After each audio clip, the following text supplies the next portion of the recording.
Everyone is going to stay with us and enjoy the evening. So with that, I'd like to welcome you all on behalf of Concept Art and Movement.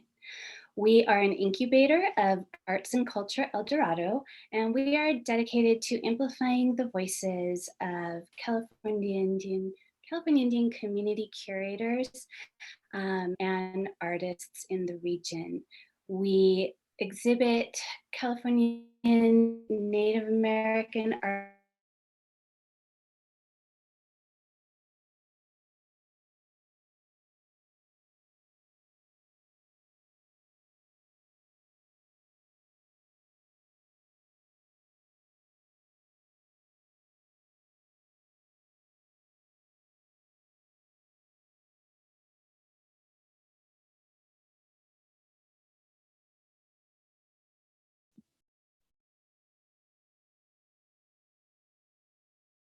supporting tribal arts and creating spatial conversations come out of the. So for that reason, we extend our appreciation to Terry Lamonchek and Maria Osucha and all of the staff at Arts and Culture El Dorado. With that, I'd like to introduce our artists this evening. This is really an incredible gathering of contemporary artists whose work reflects the practice of traditional ecological knowledge, which you'll learn a little this evening simply by our story. Meyo Marrufo, LaPena. I'd like to start the conversation by reading the inspiration behind this show, Birds of a Feather. As a California Native Indian artist, the title of this art show was carefully chosen to express the internal connection all California Native Indians have with our environment and traditional lands. Dialects within California, one thing remains constant and true.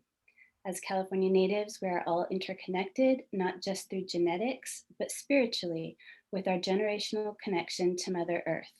So in essence, we are all feathers from the same bird. And those are the words of Jeremy Peconom. We're now going to get an opportunity to hear a brief introduction by each of the artists. But before we do that, I do just want to acknowledge that we are coming to you from Nisenan territory and grateful to be able to do so. Jeremy, would you like to introduce yourself? Of course. My name is Jeremy Peconom, and I am a mountain Maidu artist. Not so good traditional singer or dancer, but we do that as well on occasion. I would like to thank all the other artists involved in the show and everyone attending and everyone that helped to put this art show on. It was a lot of work. It was um, a labor of love, as they say, and I am greatly appreciative to be here. My particular medium I like to call utilitarian art. It's described a lot of different ways. Some people call it primitive art, but I can guarantee you there's nothing primitive about it. It's actually a good trick to learn some of these traditional techniques.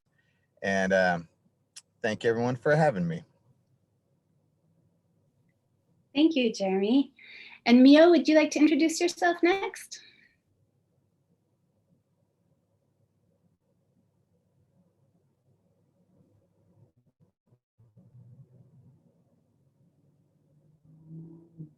Let's see, we're working on unmuting. There she is. Hi, everybody. My name is Meyo Marrufo. I am from the Clear Lake Basin. I am Eastern Pomo from Robinson Rancheria. My work is, as you will see, actually very contemporary. I use a drawing app on my phone to create my work. The work in this show is just one side of the work that I do. I also do traditional artwork, dance regalia and such. But in this show, it was nice to be able to feature very contemporary work against very traditional work, I would call it. It's I like the foil. I enjoy being in this show. I like the way it really looks against each other. So I do have like a spiel about myself, but I'll do it later. So thank you for having me. Thank you, Meyo. And now Kai and Jamie can go ahead and introduce themselves.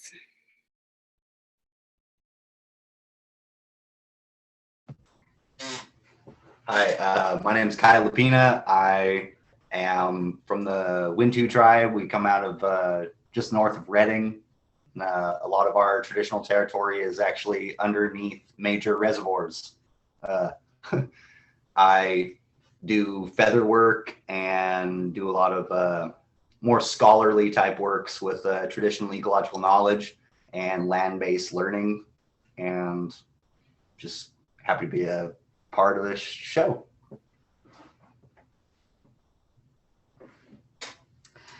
Hi, I'm Jamie. I am a fairly new artist. I came into traditional ecological knowledge a few years back and dove in and just wanted to learn as much as I could about my family, my ancestors, my land.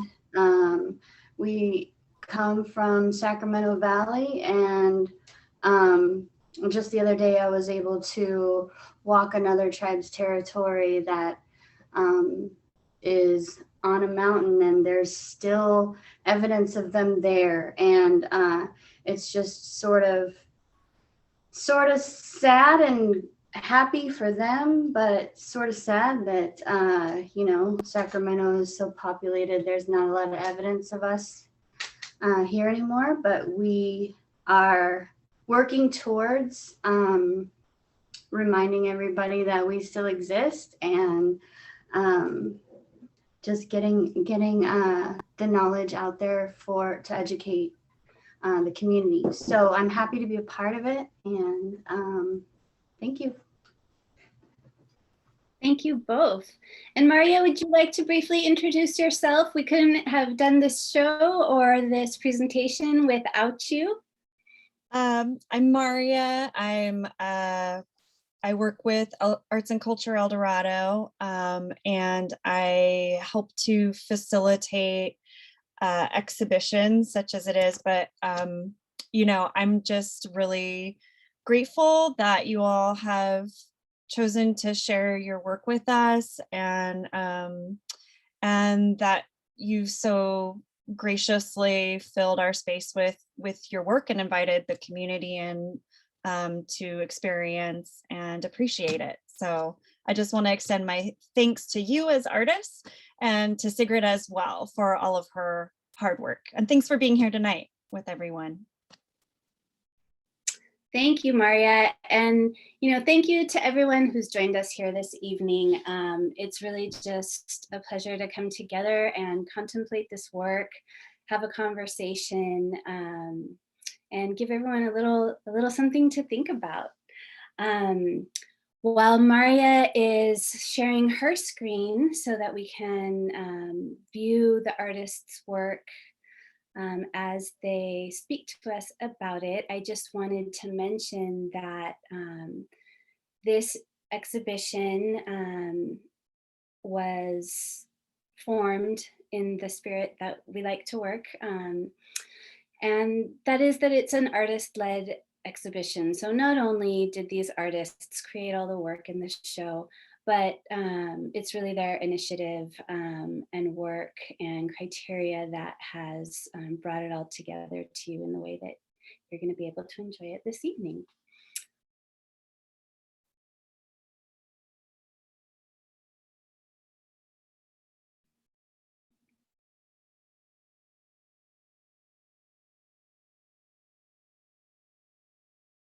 So we'll be starting with Jeremy's work. Jeremy Peconom, who you've already met. And so there we go. Jeremy, take it away.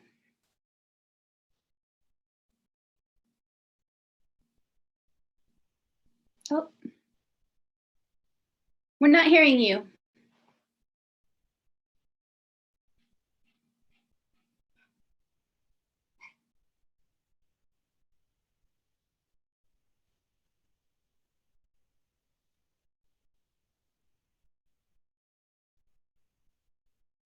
All right, looks like it'll be just a minute before we get to Jeremy.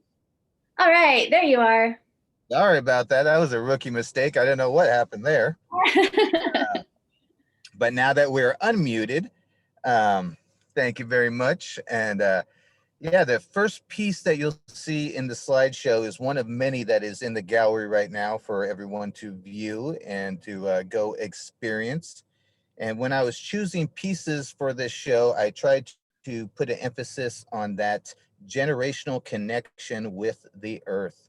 And that is a generational connection that is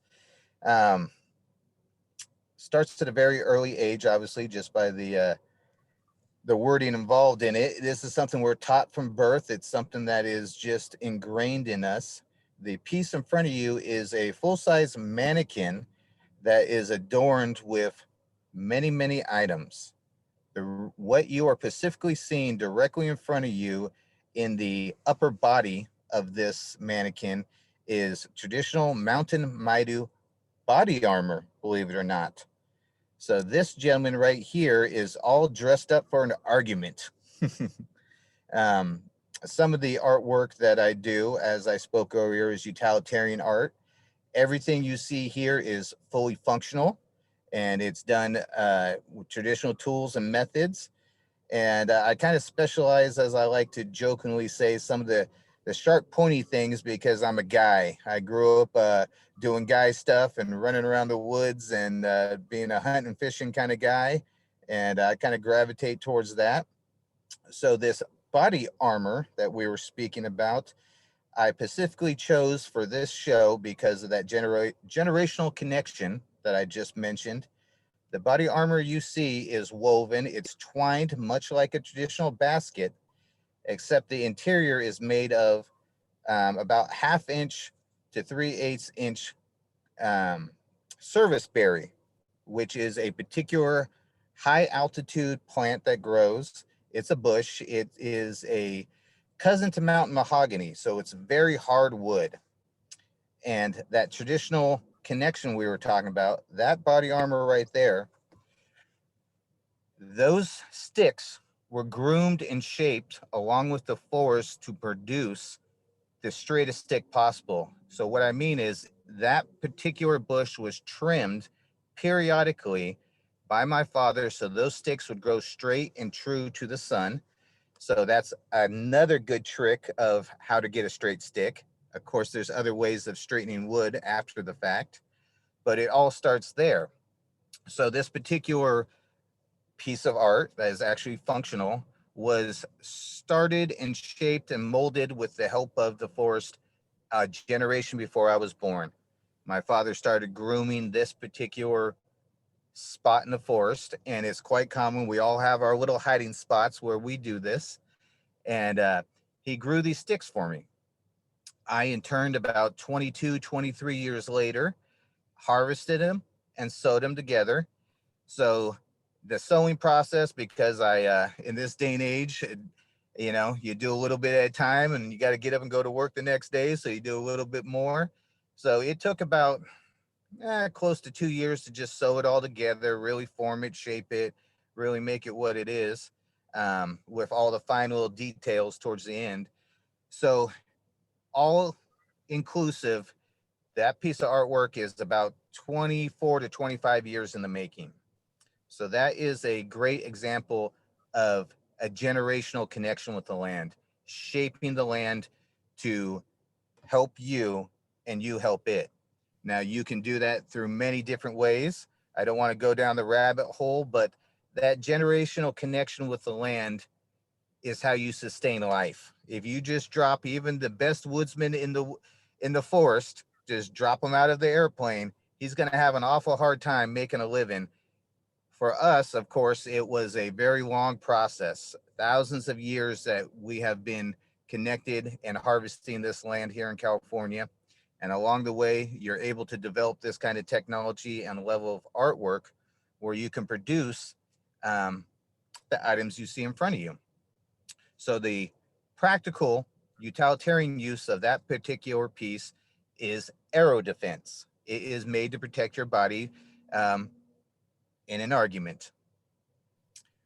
The other associated items on this mannequin, and there are many, I don't want to go down the rabbit hole too much and spend too much time because we have several pieces that we can get to, but you will see a traditional mountain lion quiver, which holds your bow and your arrow sticking out of that quiver. And this item is across his chest, hanging around waist level, and it has blue and red arrows on it, or triangles, excuse me. So within that quiver, you will see a traditional bow and some arrows. You just see the fletching kind of sticking out, the feathers on the arrows. Again, a traditional Maidu bow is a generational thing. The knowledge that it takes to make a traditional California flat bow, which is a composite bow, which means that it is constructed with, believe it or not, animal tendons glued to the front of it, backstrap, elk backstrap. And those are the tendons that are in your body, and every animal's living body, that help you move your muscles to make you run and jump. Well, we have developed a process where we dry this, harvest it, dry it, process it, and make a composite bow. So in layman's terms, basically it's like gluing 1,000 rubber bands to the front of your bow. And that's where you get the strength and elasticity to create a very short but powerful bow. Again, that is an example of that generational connection. To develop that kind of technology doesn't happen overnight. That has to be a harmony between you, every living creature, and Mother Nature, and all the gifts that she can produce for you. Once you attain that knowledge, you then develop artwork, culture, survival, all the things you see in front of you. So now you have a set of body armor with a traditional quiver, bow and arrow with it. A small side note, you see that the quiver itself has the fur on the inside. That is to protect your items. That is to keep them quiet as you move. And because everything is all natural, everything is water soluble. Everything will return to Mother Earth from which it came from, just through degradation, just from them breaking down and returning to where they came from. So virtually everything you see in this art piece was a living creature at one time. If it wasn't wood, it was an animal. And so there is many songs and stories that go along with a lot of different items here that we won't get into, but everything here was living at one time. It can produce life, it can provide life, and it is in harmony with your life. Some of the other items you may see is what looks like a real bad haircut from maybe the 1960s with the Beatles, but that on his head is actually a helmet. That is a grizzly bear helmet. That right there is also for arrow protection. The skirt that you see him wearing, that is a grizzly bear skirt. Why grizzly bear? Because at one time in California, there was abundance of grizzly bears. It's even on our flag these days, although we all know there is no more grizzly bears left in California, sadly. Grizzly bears have a real thick hide, real strong, real powerful animal, very well respected. I myself was a bear dancer for my tribe for 10 years before I retired. And up north where we're come from, we're kind of considered bear medicine. We do the bear dance every year. Again, I can't go down the rabbit hole because time is limited. So I apologize that I'm just giving you little tidbits of information, but we're doing our best here. So now you have a grizzly bear helmet, skirt, body armor, arrow, quiver. The other item you see that has a little poof of whiteness to it, and below you see a red, white, and blue stripe. That is a short spear. That is a thrusting weapon made out of obsidian. Again, sinew, hide glue. And the sinew that I spoke about that is on the front of your bow, that is basically like the thread of your life. It is what you sew everything with. Sinew has so many uses. I don't have enough time to name them all, but it's basically the thread that binds everything. It's the thread, the sewing and thread work of your life there. So that is another handheld weapon or tool, utilitarian tool, of course. And then leaning across his arm, you'll see another feathered item that you may not be able to determine what it is. That right there is another traditional mountain Maidu. And as I said, this man's dressed up for an argument. We don't just make weapons. I don't want to give anyone that impression, but that right there is a stone mace. And that again was a close quarters combat weapon. That one is highly embellished and decorated with feathers, and I believe it's mallard scalps. So everything you see here has a utilitarian functional use, but it's also made elaborately. It is highly decorated. And that's another thing I tried to choose for this particular show and in all my shows is to demonstrate the high level of artistry that developed in California with the bright colors. Quite often when you see a lot of these items that I currently make, well, you won't see them, many of them, but you might see sketches in anthropology books, perhaps papers from many of Colbert, from Roland Dixon, from many famous anthropologists. You will see sketches, black and white sketches. You might see a photo every now and then, a turn of the century photo of some of these items, but they're generally always in black and white, of course. So you lose that color. And when you lose the color, you don't get the impression, at least in my opinion, of the high level of artistry that developed in culture in California. So you were looking at a pretty rare item. Obviously, all these things fell out of usefulness and fashion very early on in colonizing. When gunpowder and firearms were introduced, you would no longer see arrow protection body armor because it became obsolete. So many of these items are not reproduced at all. You may find a scattered set in maybe Oakland, Berkeley, the Smithsonian, DC, but to my knowledge, my family's the last that still makes some of these items, including that body armor. If we can go to next slide. Excellent. So what you're seeing in front of you now on the screen is a little blending. You're seeing post-contact artwork. Now, scrimshaw, commonly referred to, we used to just call it scratch art when we were kids, is the engraving that you see on this antler piece in front of you. And what this antler piece is actually a knife with a metal blade. So this is a post-contact metal bladed knife. And actually the blade is period. It's from the 1860s. It's actually a Chinese railroad worker's knife from the, and I'll mispronounce it, so excuse me, the Dao period, D-A-O, Dao period. So the 1860s through the 1880s, the Chinese were heavily employed in California to work on the railroads, continental railroads and local railroads. Now, of course, in this time frame, us as Mountain Maidu, as well as the rest of the indigenous population in California, you're dealing with a lot of issues, survival issues. We are now being colonized. So some of the traditional materials are replaced by modern trade materials, such as this metal bladed knife.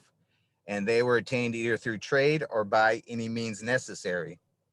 So you are looking at a metal bladed knife, still utilizing traditional Maidu scrimshaw. So it's a combination of the two. The shiny metal inlay is pewter.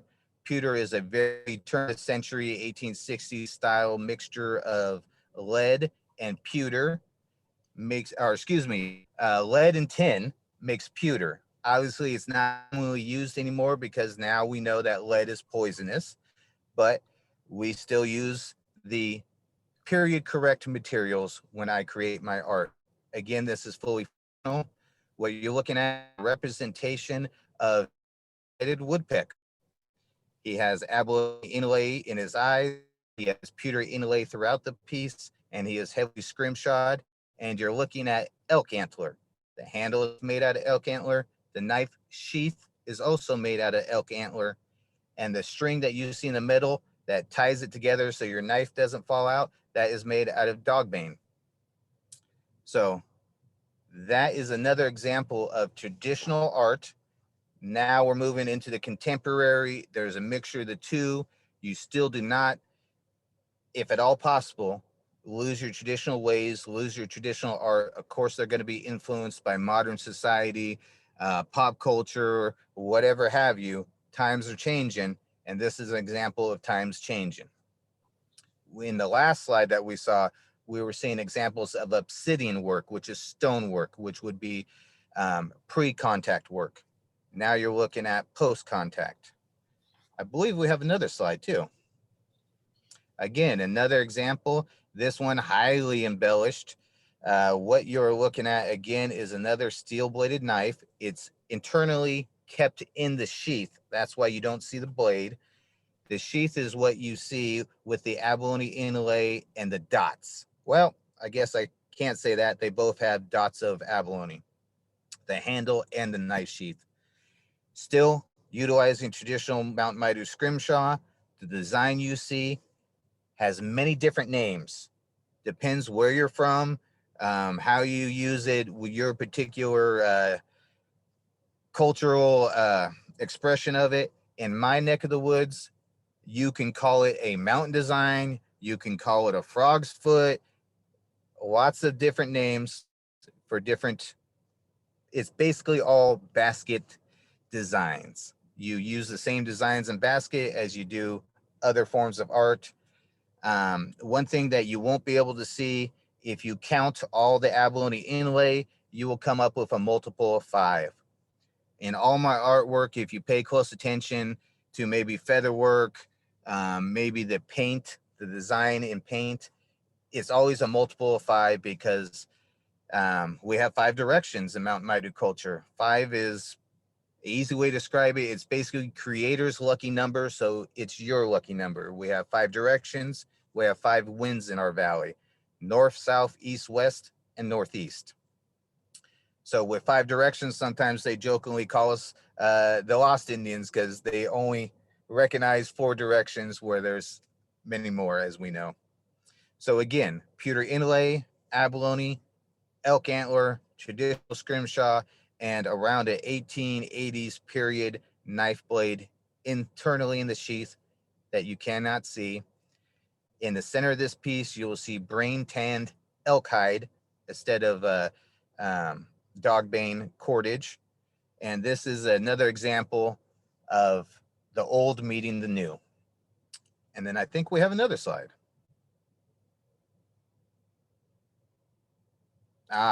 This is a little bit more of a traditional piece right here. This is pre-contact work. These are quite popular on the coast. You still see them throughout the entirety of California, but the coastal Indians, the Yurok, they are very well known for these. This is a money box. This right here is a mule deer antler that has been hollowed out and embellished with scrimshaw, highly engraved. And the purpose of this is kind of a whimsy, this style. This is to hold your clamshells and your longtooth shells, which are traditional California money, also used for adornment. So you can basically call this an Indian wallet. Obviously, this one being the unique shape that it is, this is more of a whimsy. This is something that would be kept in your roundhouse, in your lodging. This is something that would be kept kind of just as a precious, just kind of a precious thing to you. And you would use it to store loose clamshells. You can consider clamshells as beads. You know, we use them in adornment, clothing, jewelry. So this is just a very fancy way of doing it. And one of the things that I try to impress upon the public through my artwork is just the high level of artistry, especially coming out of Mountain Maidu culture and throughout all of California, of course. I don't want to just brag about us, but it snows a lot. And when you are in your roundhouse for, you know, anywhere from 4 to 5 months a year, snowed in, things start to get real fancy and embellished real quick. And that is one thing I like to try to impress upon the public, as I just mentioned, is the high level of artwork with those colors, the deep designs. I believe the general public is not fully educated. They tend to see a lot of poor examples of what is left out of traditional California artwork, because a lot of the pieces that were collected post contact. They were collected around the 1880s, 1890s, some older than that. But what you're dealing with is basically the fall of the empire. People are now fighting to survive daily. So when you are fighting to survive daily, you don't have necessarily the time to embellish your artwork, to make it as pretty as possible. You're now worried about where your next meal is coming from or surviving the next day. So in a lot of the sketches, a lot of the artwork that is printed that you will see, you may not necessarily be seeing the best examples. The oldest work is the best work. If we do not have, do we have another slide? I don't believe we do. Nope, we're going to Meyo next. So that is just a little brief explanation of the things that you will see if you go see Birds of a Feather, currently shown in Placerville. And I encourage everyone to go view the show. And if you have any questions, feel free to put them in the chat. I thank you for everyone that's attending this Zoom and everyone that attended the show. And I'm greatly appreciative of you guys having me. Well, how does one follow that? No. So again, my name is Meyo Marrufo. So what I have are what I call finger doodles. I have a lot of friends on Facebook, and I have a lot of artist friends, and we basically started putting our work on Facebook to kind of show each other our process and where we are.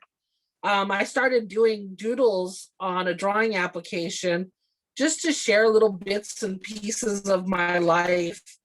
And I began to start using them for basket designs and to explain kind of who we are and what we are, as far as pomos are concerned. And it went from quick little doodles to, well, to this. So if you ever see my work, I post my finger doodles. This is what I call them because I draw them with my finger on my phone. And I'll put a story with them. So I'm just going to read you some of the mindset of where I was. Tonight, as I drew, I thought about all the many changes that have happened this year. Maybe we should gather these memories of them like found flicker feathers to dance later. So this is a red-shafted flicker bird, and he's dropping his tail feathers, and you see you see the mountains behind him. Go ahead, you can go to the next one. This is a hawk, and it says, tonight, let's just say that I'm watching like a hawk.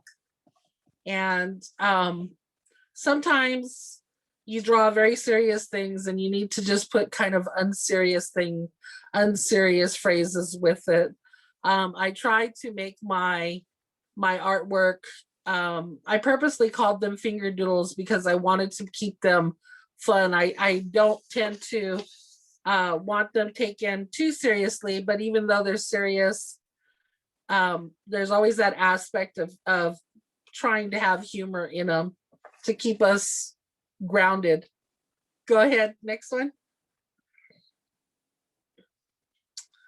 Today is about acorn, cooking tools in a basket with a flint point design while woodpecker looks on, putting his acorn away. So one of the ways I use my artwork is to talk about the different designs that are in our basketry. I use a lot of basketry designs basically, if you talk to any California Indian, they're gonna have their artwork rooted in basket designs. Usually that's baskets are so prevalent in our lives that they're rooted in baskets or they're rooted in birds. I started using my artwork to talk about the different parts of our baskets. I started getting questions about, well, how is this basket? How is that basket?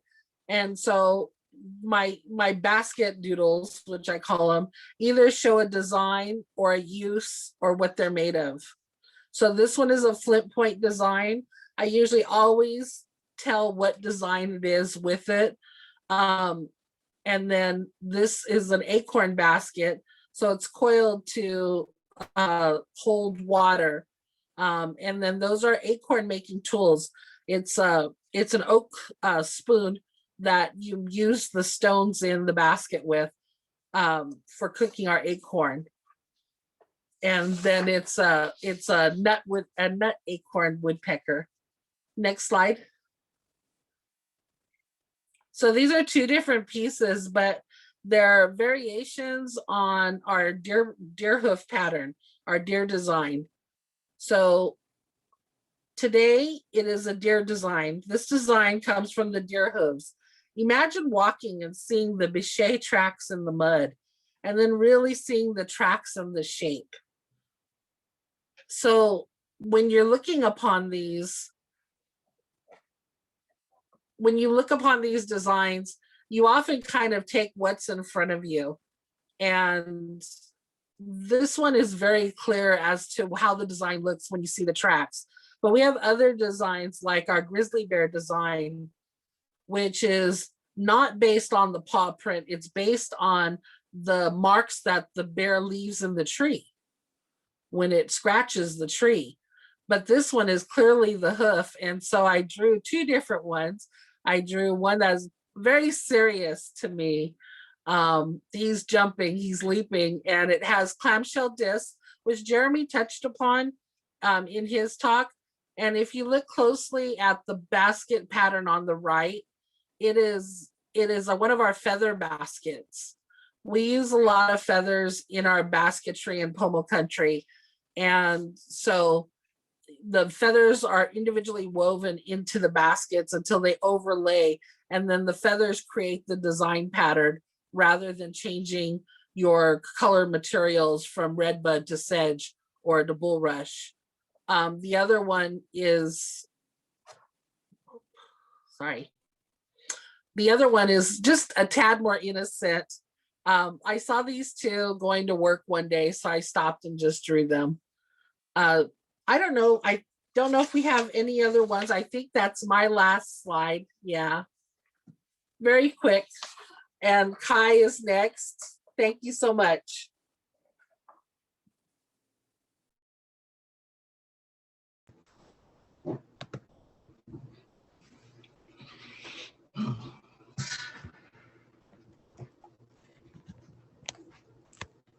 Okay. Hello. Okay, so for this particular show, yeah, video's on. Okay. So for this mannequin, this figure is this is actually my own personal dance regalia that I have accumulated and built, and I still use all this stuff for our traditional dancing. And then something with this that I feel I should mention is that this type of dance regalia is very similar for a lot of California. The flicker band, which is the forehead band that this individual is wearing, and then the horns or tremblers. Most of the headgear is fairly ubiquitous for this area of California, including Maidu, Nisenan, Pomo, Wintu, Nomwaki, most of us roundhouse people. And then one thing to touch on with this regalia is that at one time it was illegal to the point of jail time to dance at all. So basically from like the 1880s to 1978, when the Native American Freedom of Religion Act was passed. But in that intervening time, it was almost a capital offense to dance at all. And so this full set of regalia is, some of it's contemporary, some of it's very of an old style. I mean, you can see that there's a red thread, which is more of a contemporary thing. But so working from the top down is this man is wearing a head net, which is cordage that's been tied into a net to keep the hair back. And then there's the flicker band, which is the quill feathers of the northern flicker that have been stripped and then sewn together to create a mat.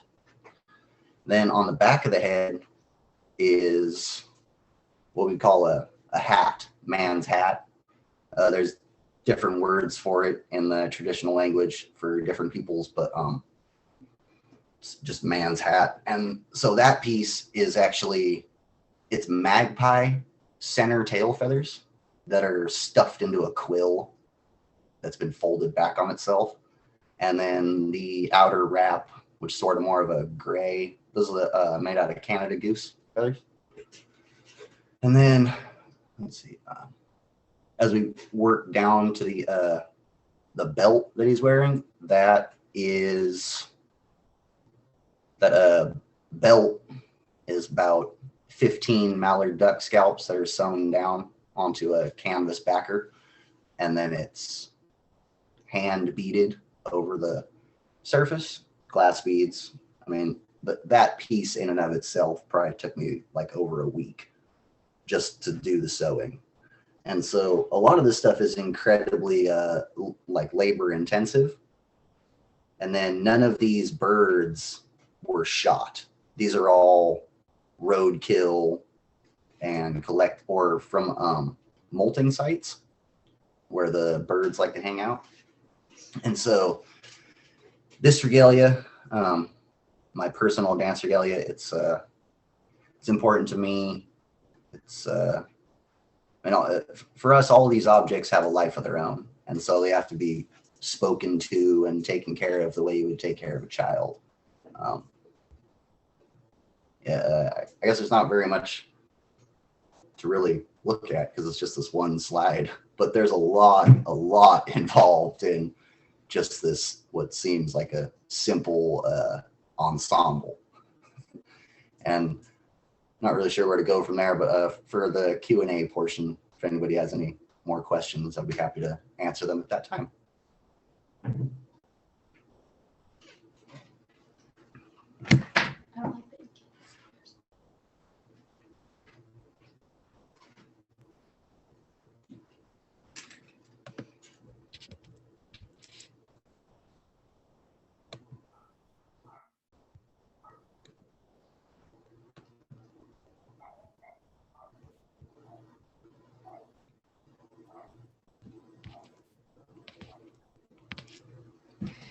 Hello, everyone. I'm just here to talk a little bit about what I created for the show. Basically, my contribution was to the female dancers' necklaces that she would have worn traditionally. Everything that, all the components of her necklaces are natural materials. We have olivella, we have acorn, we have madrone berry, we have salmon vertebrae, we have clamshells, all gathered from my tribe's traditional territory. And I just took my liberties in mixing them together and making some beautiful necklaces for her. Our people wouldn't have, had any sort of shirt. So this is sort of a form of adornment, but also what would have covered her, her top. Also, I created a basket for the show. I first learned basketry as far as traditional art. I'm very new, mostly do twining, mostly with willow. This basket was made with whole shoots of willow for the spokes, and twined around it is all dogbane string that we gathered on the river this past fall. An interesting thing that we learned this time around was that if you gather the sticks before they dry out completely, you get the lighter colored fibers that you can see in the bottom of the basket. And if they're gathered when they're already dried out, you're going to get the darker colored fibers. So we played around with that a little bit as far as the coloring goes. But I've made a whole lot of string in the last few years, and I can tell you that each stick of dogbane will give you approximately a foot of string. And this tiny basket is about 3 inches high, maybe, and probably 2 wide. And it took me about 45 feet of string to complete. And I enjoyed every minute of it, because sometimes when you twine with sticks and having to add new sticks in gets a little frustrating sometimes. And so I had just continuous amounts of string to twine with, and I really enjoyed playing with that. That is my small contribution to the show. I'm happy to be a part of it. And if you have been to the actual physical show, we don't have pictured, but I also made a baby basket that we incorporated later on into the show. And that was made with an oak frame and willow sticks for the backing, some more dogbane string, and it was all laced together with willow bark. I love basketry, and that's really where my heart is, although I enjoy sort of playing around with different ideas. I love learning about how my ancestors used to create baskets, and then taking a minute to do a little spin on it from time to time. So thank you for having us. Any more questions? I'll be here. Thank you, Jamie, and thank you, everyone. It was just a delight to hear you all speak about your work and share really invaluable insight to what we're looking at. I couldn't help notice that it was kind of a beautiful correspondence between the piece that we started out with, Jeremy's string twined armor, and ending with the image of your basket, which is also twined with string. It just created a beautiful arc in my mind. And so your small contribution is only small in size, but huge in spirit. So we really appreciate your joining this group of seasoned artists and sharing with us in the way that you did. So with that, I think we can open it up to questions. One question that came up when Kai was discussing his regalia was specifically about which bird the green feathers came from. Kai, I'm not sure if you already addressed that as you were chatting. I mean, I kind of touched on it a little bit, but the greenness of those feathers is actually they're iridescent. So it's not actually a pigment.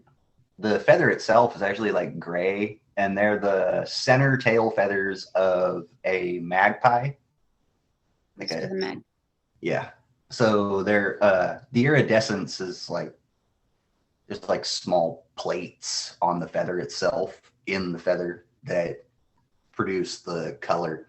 So if you were to hold the feather up to the light with light behind it, you'd actually notice that the feather itself is gray, and it's really just playing a trick on your human brain. The color's not actually there, but yeah, they're the center tails of a magpie. Cool, thank you. Another question is addressed more to the group. For those of us not in the area, where else can we see your works? And so there's a couple answers to that question. One of them is that all of the artists participating here tonight are going to be included in the upcoming show that we're very excited about, which will be opening in December at the Museum of Northern California Art in Chico. So keep in touch, check back onto the Arts and Culture website. We will have information about upcoming shows featured there on the Incubator's page. You know, this exhibit, we foresee taking flight, as it were, and you know, being shown in a couple of other community venues in the Central and North Central California area. So that's another thing to keep your eyes peeled for. If Arts and Culture El Dorado has a email list or distribution list that Maria could speak to in a way that keep an eye on upcoming shows. Maria? Yeah, we do have an e-blast, and you can see our website to sign up, or contact me I'll put my email in the comments. So folks can just contact me with questions or to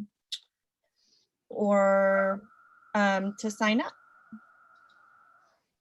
Great. And I am also going to be putting in the chat the Incubator's email and a simple email to us to get onto our distribution list. We'll also keep connected. In the meanwhile, we have another follow-up question for Jeremy and Kai.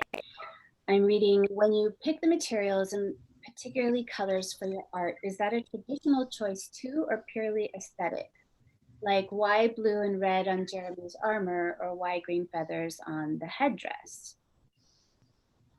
So whoever would like to take the first stab at that, please go ahead.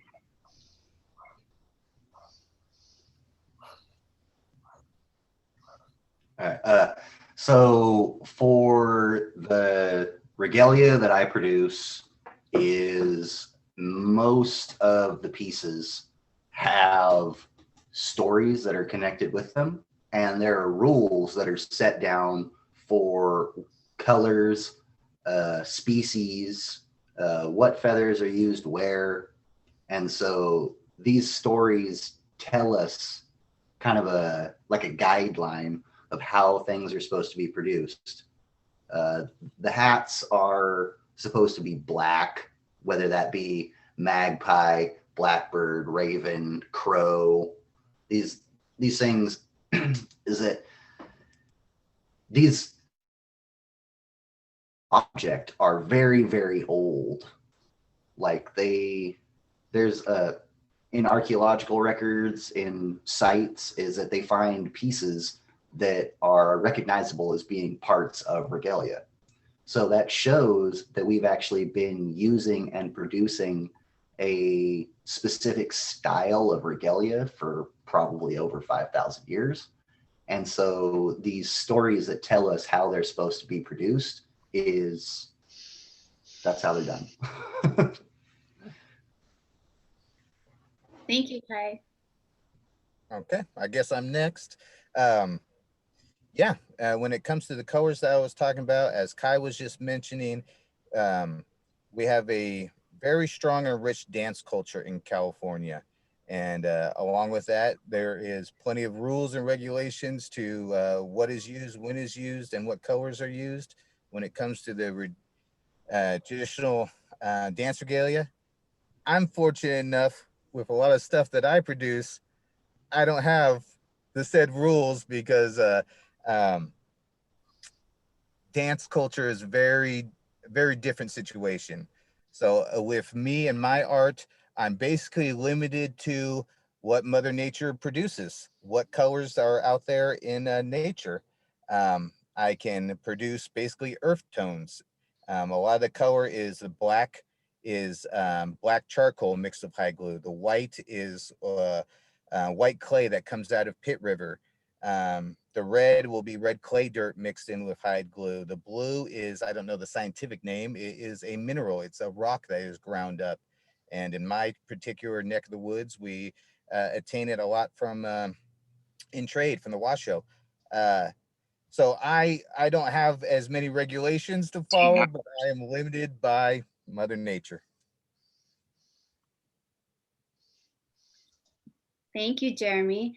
So I don't see any other questions in the chat. I did want to mention that this weekend from 1 to 4, Jeremy is going to be in the gallery and just hanging out and available to chat with people as they come in to see the show, answer questions, and tell some more stories. So I would encourage anyone who has not had the in-person experience of seeing birds of a feather to take advantage of the opportunity, not only to do so, but to have some more time hearing about Jeremy's work, because there's a whole lot more of it in the gallery. The show is going to be at the Confidence Firehouse Gallery through June 13th, and the gallery is open Thursday through Sunday from 11 to 4. And it is, free to the public, so please come on by and check it out.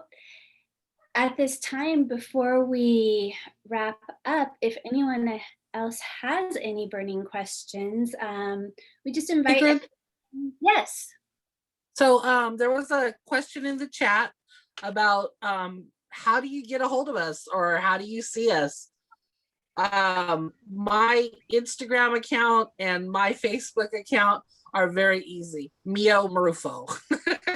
There's no hidden, no nothing. If you want to friend me or follow me, please do so. I do put my art up. I do expect anybody to respect my art. I don't feel that I should have to watermark it or say, this is mine, please ask permission. I expect people who want to be my friends to respect me. But I will accept friend requests. I do take a lot of selfies. but yeah, there's some great artists that I like to promote on my Facebook. You find a lot of different things. I don't just promote myself. I promote other California Indian artists as well as across the nation. So if you want to friend request me, I will certainly accept your friend request. Thanks. Oh, I'm reading some of these comments. Yes, I cook on mine too. Yes, I do. But I know, Kai and Jamie, how do we get a hold of you? Smoke signals. Yeah, nice. We'll be at the river. You can find me on Instagram at Mountain Maidu is my name on Instagram, and there's more artwork for you on there as well.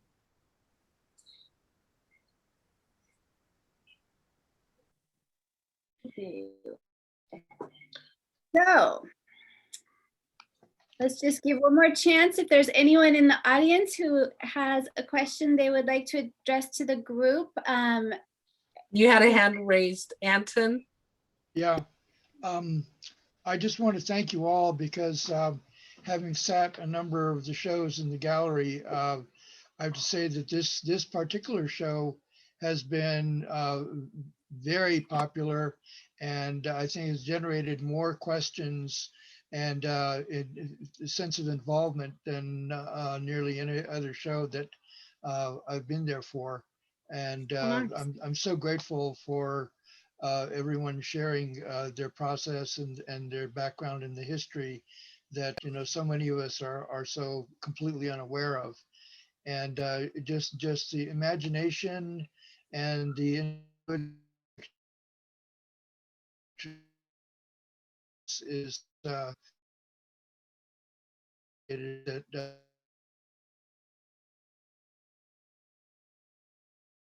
I just want to offer my direct experience of gratitude. Thank you. Thank you. I'm in awe. I mean, I've seen a lot of artistry from California, Central California, Indian people, and a lot of these kids, Kai and Mayo, were like, I never did meet Jeremy, or maybe I did, but they were all like little kids, 8 years old, running around with their parents. And it is such goodness to the heart to see that they grew up and are continuing this tradition and this identity. They've embraced the identity. I love that. Thank you. Thank you, Arlene. Arlene is a wonderful supporter of the arts, and I'm happy to see her here this evening. She's an integral part of bringing the spirit of Pacific Western traders to the museum in Chico at the end of the year. So lovely to see you join us here this evening. And I know that everyone here as well are supporters and advocates, and hopefully the presentation this evening has helped you all to do so and continue to do so. Maria, did you have any closing remarks on behalf of Arts and Culture? I just wanted to thank everyone again for joining us this evening and for participating in the talk, and for sharing your insight with everyone here. So thank you again to the artists and to Sigrid. Yes. Yeah, thank you, everyone. It's just a pleasure. It is a lot of work putting a show together, as we all know, but it really, it's so satisfying on so many levels. And I know that the artists here, as well as everyone involved with the Incubator, you know, just has education and all these artists not only are wonderful craftsmen, but they're also teachers in many, many ways. And so I'm thankful to work with them and to be able to share some of their insight with all of you. I do have one more question. For all the artists that are here, how much of your own people's language do you incorporate in your life or in your art? You talked in English today, but does your artwork have the Maidu or the names of your people? I mean, I don't know how to say that, but you know what I mean. I myself, if you don't use it, you lose it.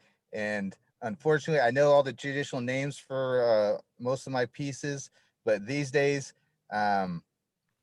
I know how to argue with someone and have a meal. That's about the extent these days, unfortunately, but we should be practicing. I know. Bueno. That's good. I mean, there's some items that I know the names of, and then in certain languages, and then there's other items that I'm not sure what the name was, because with a lot of dance regalia, that was one of the first things to go away, was like names of regalia. So like place names and plants and animals, those ones remain and they're still there. But some of the dance regalia, the names have gone out of usage. And then I know like some regalia, I know like the Machupta word for it, but I don't know the Wintu word, even though we use the same regalia. And that's because of who taught me. So because I learned most of this stuff from my grandfather, Frank LaPena, and then also from Craig Bates, who in turn learned from Henry Asbill, who was from Machupta. And then I've also been dancing with grindstone people for the majority of my life. So they're Nomlaki. And then, so these words like that they kind of become stitched together of like, this word is a Wintu word, and this one's a Maidu word, and this one's, you know, Petwin word, and this one, yeah. But just holding on to our straws. Excellent, excellent. So I Oh, go ahead, Mia. So I don't incorporate words very often in. If people ask me, I will look up the word, you know, for the basket design that they're talking about. Our singing, I am a singer, but our singing doesn't have too many words in it. You know, the words have been taken out, and it's mostly just the everyday words have been taken out. Let me say, it's the words that are used in there aren't for like public consumption, but as you sing and as you learn, you start to understand what it is actually that you're singing about through questions. But if I translated it directly over to Eastern Pomo, there wouldn't be the same translation, because the words are so different in song speak than they are in speaking. With that said, though, I'm not very good at my language. I'll take up some time here and I'll tell you a story. When I went to go learn my language, I had a really difficult time deciding what I would say, to the point where I was in tears in the bathroom. And I kept trying to figure out what it is I was going to say. And everybody was like telling me, oh, say a prayer, or just say this or say that. And I go, you don't understand. For me, this will be the first time Creator hears me speak in my language. What do I say? I can't just say a single word, because what word would that be? You know, when the babies come out, when they start to speak, what do they say? They say dada, they say mama, because those are the most important words to them at that point. And so when I started to learn my language, I was like, what do I say? What do I say? And so what I ended up telling them was, you know, is actually doing my project on finding the words to say. And what I ended up telling them was that, you know, in my language is, my name is Meyo Marrufo and I'm your daughter. And that's how I incorporate language. You know, it's within me. Right. Thank you for asking that, though. Yeah, you're welcome. It's very personal. It is your identity. With my tribe, we've been struggling to sort of get a language program going and get more people interested in learning. Unfortunately, because of everything that happened, we don't have any first language speakers within our tribe. So we have to sort of dig it up from documentation and put it together and give it back to our community in any way that we can. And we're doing the best we can. I have word lists from my great uncle, and I try to incorporate his words whenever possible when I'm talking about my art. Like Meyo, I've had some struggles with knowing how to say what I want to say and when. But I do think it's important to incorporate language any chance we can get. And just, if nothing else, to show that there are hundreds of tribes in California and hundreds more dialects. And so just to show everybody that there's not just American Indians. There's a whole lot of us, and there's a whole lot of small subtle differences, and a whole lot was lost. And so we try to bring that back in any way we can. True. Good. I'm happy to hear that from all of you. It's a strong connection to who we are, because how you speak is almost always relative to where you live, and where you live is what you eat, and what you eat becomes part of you, and your medicines become part of you. And I think that sacred connection with the land is language has to be part of that circle of revival and learning and healing. So good for you guys. You're doing great. I'd show you the basket I made, but it's kind of leans like this, so we're not going to show it. Let's see. I want to see.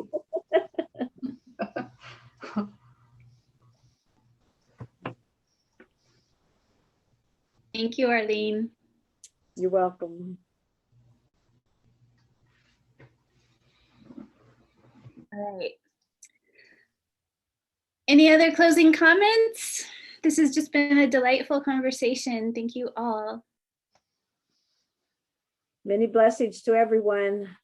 Have a good evening. All right. Thank you. You too. See you all in Chico. That's right. For the next Thank tour. you. Good night, everyone. Good night. Good night. Good night, and thanks again, everyone. Thank you, everyone. Thanks for joining us.